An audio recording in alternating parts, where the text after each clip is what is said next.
సాహితీ infra scam కేసులో పోలీసులు దర్యాప్తు ముమ్మరం చేశారు. దాదాపు 1800 కోట్ల స్కామ్ జరిగినట్టు తేల్చారు. సాహితీ ఇన్ఫ్రాపై ఇప్పటివరకు 50 కేసులు నమోదయ్యాయి. ప్రీ లాంచ్ పేరుతో పెద్ద ఎత్తున డబ్బులు వసూలు చేసినట్టు తెలిపారు. 9 ప్రాజెక్టుల పేరుతో కోట్ల రూపాయలు వసూలు చేశారని వెల్లడించారు. సాహితీ స్వాద్ పేరుతో 65 కోట్లు, సిస్టా అడోబ్ పేరుతో 79 కోట్లు తీసుకున్నారు.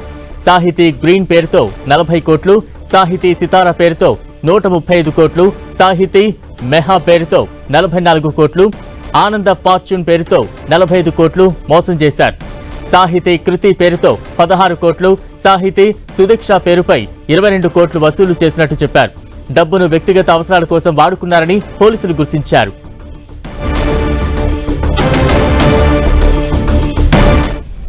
మొత్తంగా సాహితీ ఇన్ఫ్రా స్కామ్ కు సంబంధించి తాజా అప్డేట్స్ మా ప్రతినిధి కిరణ్ అందిస్తారు. కిరణ్, బలరాం, ఫ్రీలాన్స్ పేరుతో కస్టమర్లకు కుచ్చుడు పెట్టిన సాహితీ ఇన్ఫ్రా వ్యవహారంలో కూడా మరొకసారి పోలీసులు దర్యాప్తు ముమ్మరం చేసినట్టుగా మనం చెప్పుకోవాల్సి ఉంటుంది. గడిచిన కొన్నేళ్లుగా ఈ వ్యవహారానికి సంబంధించి కూడా ఇటు కస్టమర్లంతా పోలీసుల చుట్టూ తిరుగుతున్న పరిస్థితి కనిపిస్తుంది. ఇప్పటికే కోర్టులో కూడా ఈ ఇన్ఫ్రా సంబంధించి కూడా అనేక కేసులు నమోదైన విషయం తెలిసిందే. తాజాగా తొలి కేసు కూడా అమీన్పూర్ సంబంధించి కేసు సైబరాబాద్ పోలీస్ కమిషనరేట్ పరిధిలో కూడా నమోదైంది. ఆ తర్వాత కూడా ఇటు 3 కమిషనరేట్లకు సంబంధించి కూడా 50కి పైగా కేసులు నమోదని తెలిసింది. 2022కు సంబంధించి గడిచిగా 3 నెలలుగా ఈ ఇన్ఫ్రా సంబంధించిన భాగోతం సంబంధించి కూడా ప్రస్తుతానికైతే వివాదం కొనసాగుతుంది. ఇప్పటికీ గతంలో 2 ఏళ్ల క్రితంతో పోల్చుకుంటే కూడా అందుకు సంబంధించిన ఫ్రాడ్ విలువ గణనీయంగా మరొకసారి రెట్టింపైందని చెప్పుకోవాల్సి ఉంది. గతంలో 2022లో 900 కోట్లుగా అప్పటి పోలీసులు తెలుసగా తాజాగా ఇది సంబంధించి 1800 కోట్లకు పైగా కస్టమర్లకి ఫ్రీలాన్సింగ్ పేరుతో కూడా వివిధ ప్రాజెక్టుల పేరుతో కూడా ఇటు వాళ్ళ వద్ద నుంచి కూడా పెద్ద మొత్తంలో వసూలు చేసినట్టుగా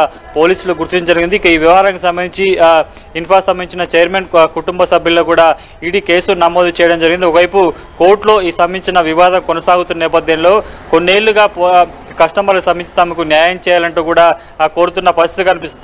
తాజాగా కొత్త ప్రభుత్వం కొలుగు తీరిన నేపథ్యంలో ప్రస్తుతానికైతే సాహితీ ఇన్ఫ్రా స్కామ్ సంబంధించి బాధితులంతా కూడా ఒక్కొక్కరుగా బయటికి రావడంతో ప్రస్తుతానికైతే మరొకసారి ఈ కేసుకు సంబంధించి పూర్వపరాలు కూడా పూర్తిగా వెలుగు చూసినట్టుగా మనం చెప్పుకోవాల్సి ఉంటుంది. తాజాగా ఇటు జాయింట్ సిపిగా చేపట్టిన ఏవి రంగనాథ్ కొద్దిసేపటి క్రితం సాహితీ ఇన్ఫ్రా మోసపోయిన కస్టమర్లతో కూడా ఆయన సమావేశం నిర్వహించారు. ఇప్పటి వరకు మనకందుతున్న సమాచారం ప్రకారం అయితే 3000 పైచీలకు సంబంధించి ఈ ఫ్రీలాన్సింగ్ పేరుతో కూడా మోసపోయినట్టుగా పోలీసులు గుర్తించడం జరిగింది. దీనికి సంబంధించి ఇప్పటికే ఎక్కడెక్కడ ఏ విధంగా ఏ ప్రాజెక్టులో ఎట్లా వసూలు చేశారో కూడా ఇప్పటికే ఇటు మోసపోయిన వారి వద్ద నుంచి కూడా పోలీసులు పూర్తిగా సమాచారం సేకరించారు. సైబరాబాద్లో తొలి కేసు నమోదైన తర్వాత కూడా ఈ కేసుని సిసిఎస్కి ట్రాన్స్ఫర్ చేయడం. అప్పటి నుంచి కూడా అనేక సంబంధించి వీళ్ళు 9 ప్రాజెక్టుల పేరుతో కూడా 1800 కోట్లకు సంబంధించి కూడా కస్టమర్ల వద్ద నుంచి కూడా డబ్బులు వసూలు చేసినట్టుగా గుర్తించడం జరిగింది. తాజాగా ఇప్పటికే 2000 సంబంధించి కూడా సంబంధించి కేసు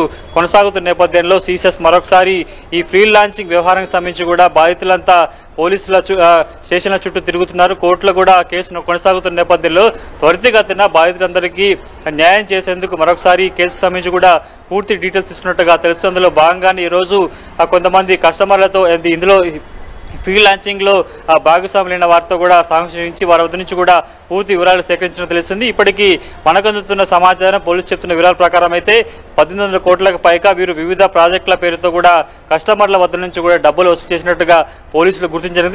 50 కేసులు కూడా ఈ ఇన్ఫ్రా సంబంధించిన కంపెనీ మీద కూడా కేసులు నమోదైనట్టుగా పోలీసులు గుర్తించిన నేపథ్యంలో ఇప్పటికైపోయి పూర్తి స్థాయిలో కూడా ఒకసారి ప్రభుత్వం ఫోకస్ చేసిన నేపథ్యంలో సిసిఎస్ కూడా దీనికి సంబంధించి ప్రత్యేక బృందాన్ని ఏర్పాటు చేసిన పరిస్థితి అయితే కనిపిస్తుంది. చూడాల్సి ఉంటుంది రానున్న రోజుల్లో సాహితీ ఇన్ఫ్రా సంబంధించిన భాగోతం ఇప్పటికే కొన్ని కోట్ల రూపాయలు కూడా వెలుగు చూసిన నేపథ్యంలో కూడా కొన్ని వేల మంది కస్టమర్లు ఇప్పటికీ తమకు తాము కట్టిన సొమ్మునంతా కూడా తిరిగి ఇవ్వాలంటూ కోరుతున్న నేపథ్యంలో కూడా ప్రస్తుతానికైతే మరొకసారి పోలీసులు ఈ వ్యవహారం మీద దృష్టి సారించినట్టుగా మనం చెప్పుకోవాల్సి ఉంటుంది. బలరాం, కిరణ్, అంటే సాహితీ ఇన్ఫ్రా బాధితులు కూడా వేల సంఖ్యలో ఉన్నారు. నిజంగా వారికి ఎటువంటి న్యాయం చేసేందుకు చర్యలు సాగుతున్నాయి? మరోవైపు ముఖ్యంగా బాధితులు ఎటువంటి న్యాయం కోసం డిమాండ్ చేస్తూ ఉన్నారు?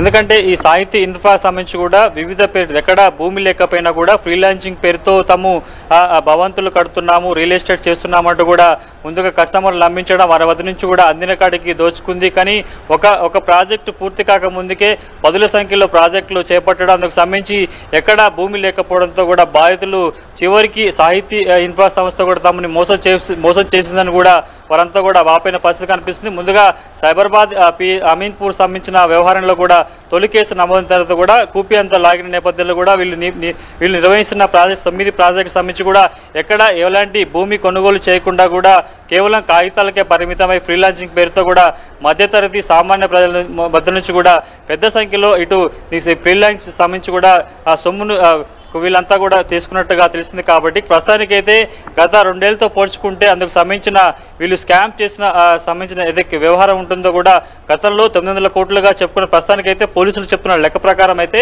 1800 కోట్లకు పైగా ఉంటుంది. ఇప్పటికే వీరికి సంబంధించి 9 ప్రాజెక్టులు కాకుండా మరికొన్ని ప్రాజెక్టులు నిర్వహించేందుకు కూడా ఏర్పాటు చేస్తున్నట్టుగా ప్రస్తుతానికైతే గుర్తింది. కాబట్టి ఈ కేసుకు సంబంధించి ఇప్పటికే కోర్టులో కొనసాగుతుంది.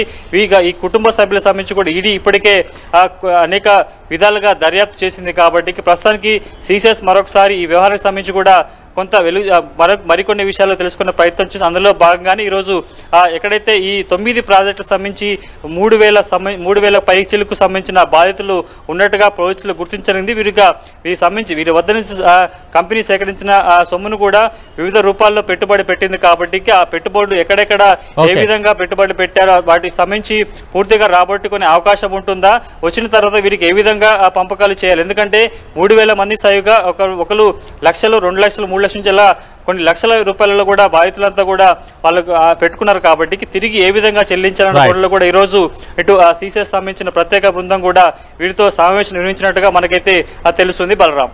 Right, thank you Kiran.